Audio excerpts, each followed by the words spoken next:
Let's go, it's the Whitey Show. Whitey Show. Whitey Show. Whitey Show. Whitey Show.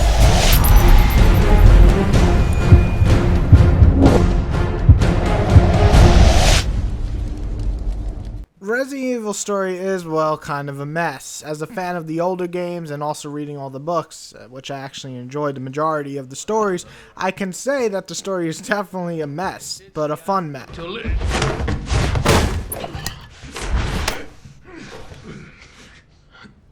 Never thought I'd find Chris Redfield wasting away in a shithole like this. In this title, you play as Chris, Jake, or Leon. Each of them has their own separate story, but eventually will all collide. Sometimes they meet up, you'll learn a little about each other and what their mission is, and then all eventually end up together, or at least going after the same person.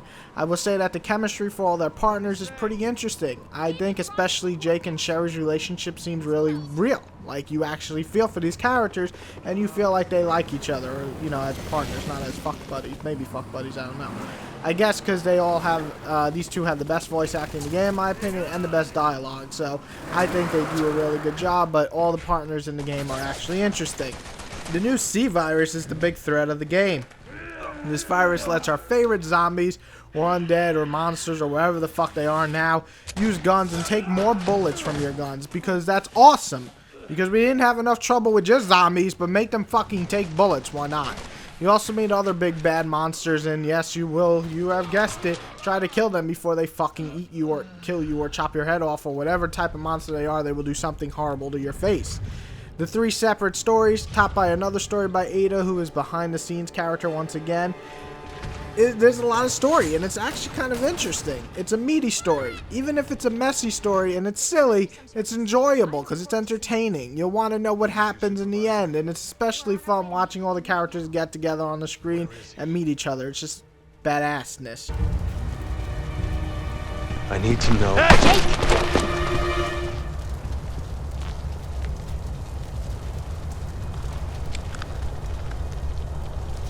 Let me handle this.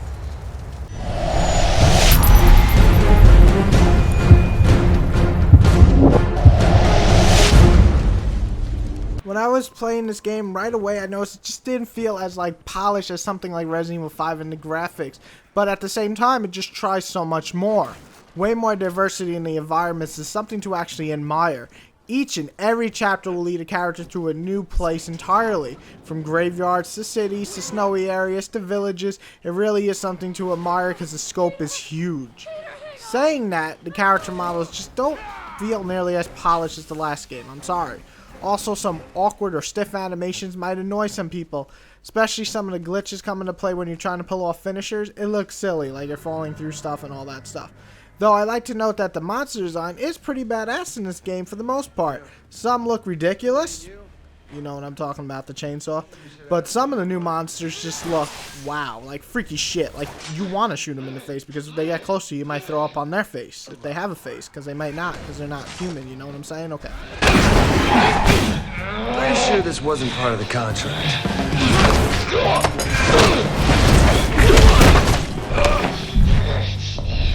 But I am willing to renegotiate.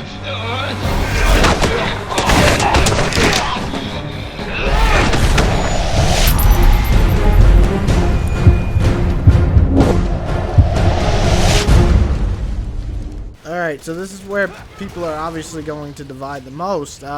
Playing the demo, I really thought Resident Evil 6 was pretty much shit. But let's talk about the full game. Now that I've experienced each campaign and went through chapters, I can actually go through it. See, Resident Evil takes a little bit from Resident Evil 4 and 5. You give it a little bit of the Uncharted dose, give it a little bit of Call of Duty and SOCOM kind of dose, maybe a little bit of Gears of War stuck in the butt, and that's what you get. Resident Evil 6 is here. It's a jam-packed with so many ideas, so many gameplay sections, so much content, that it feels overwhelming far too much at times. Some ideas just shine through though, while others feel like they should have just been left out entirely.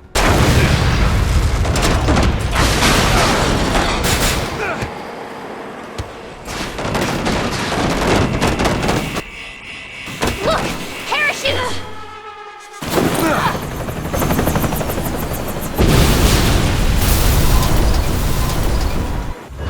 So it's a third-person shooting game through all the campaigns. However, each campaign focuses on a different feel for the gameplay. Leon focuses on a mix of a few puzzles, you know, some shooting, and it definitely gives you the darkest vibe to it and the more of the atmosphere of Resident Evil like 4 and 5. Whereas Jake's campaign is a lot more adventure element to it, doing some platforming, shooting, doing some kung fu moves to the bad guys. There's even some stealth in there and some chase scenes. Chris is just balls to walls, fuck out of here, boom, boom, boom, action everywhere. It's just, you know what I'm saying? It's Gears of War and Resident Evil. It's like Gears of War and Resident Evil had a baby, and they made Gears of Resident or Gears of Evil, which is the best though? Well, that's simply up to you. The shooting works, though it feels slightly off at times. I just can't describe it, but if you're going to try to be more of an action game, you expect it to feel more, I don't know, polished, I guess. The QuickTime events come in loads, which can be really annoying, and this is from a fan of QuickTime events. They just come when you least expect them, and 90% of the time, they fail. Wow, that sounded like horrible sex. But the point is that they just come at you, and you're just like, oh my god, and then you die. It's really annoying. I'd also like to say that some of the chase scenes and some of the stealth scenes are basically do right or just die. That's what it is. That's what they should be titled. Because it's all trial and error. If you fuck up just a little, you're dead. It's kind of annoying. The game also feels stiff at times.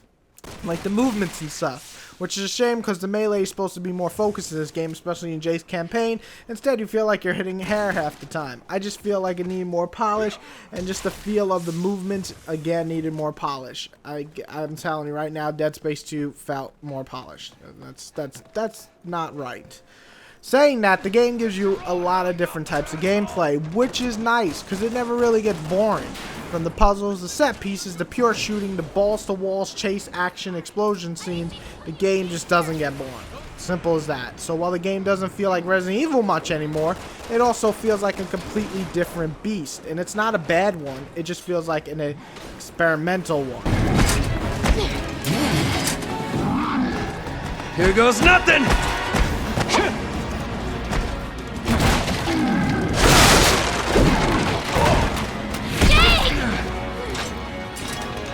There's always something with women!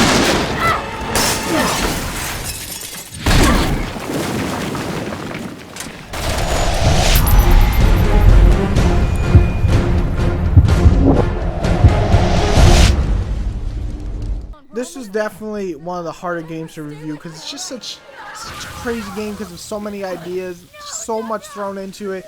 Heard there were 600 people working on the game, so it's really hard for me to just sit down and be like, this game sucks or this game's amazing. It really is, because it's not either of those. I did enjoy my time with Resident Evil 6, especially Jake's portion. Why? Because it had a little bit of everything, and I found his story to be the most interesting.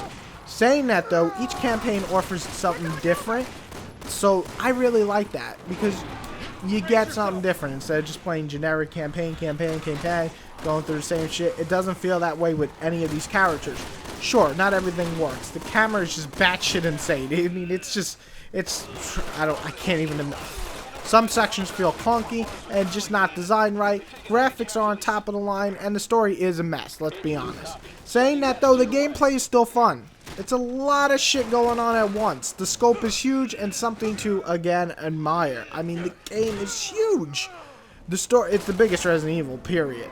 The story is silly but entertaining. The co-op feature's there and it's great again. Lots to unlock, lots to go through, lots to play, and if you enjoy the gameplay, you're going to get plenty of content, and you'll probably run through this game once, twice, maybe even 3 times to collect everything.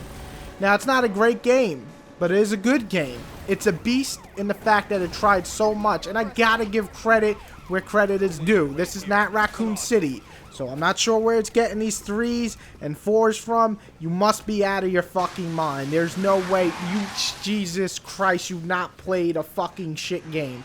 3 and 4 are reserved for games like Raccoon City. Okay, games like Call of Juarez The Cartel, games like Iron Man 1 and 2, games like Thor. Okay, that's where 1, 2, 3, 4 ratings go. Games like Resident Evil 6, where they try new things, and sure, not everything works, do not deserve that. So I'm going to, Whitey the Reviewer, the one you're watching right now, is going to score to 7.5. Now, you might be like, 7.5, is not a good rating? It is a good rating. I believe it's a good game, and you should definitely try it. I just think it needed more time and more polish. That's all. So Resident Evil 6, you are 7.5. And I admire for what you did here. And I hope if you're going to continue this route, you just get a little bit more polish than you did on this title. Good job. Not great job. Good job. 600 people that worked on this game. Good job. If any of you are watching it, anybody else, pick up this game, try it out. I'm not saying buy it at full price. Maybe buy it when it's cheaper. But it's definitely worth checking out. It's something different, something new. A lot of shit going on. I liked it. Just wish it had a little bit more polish in the end. You know what I'm saying? Fuck Resident Evil Raccoon City. That game fucking sucked. Capcom, fuck you on that one. This one's not bad.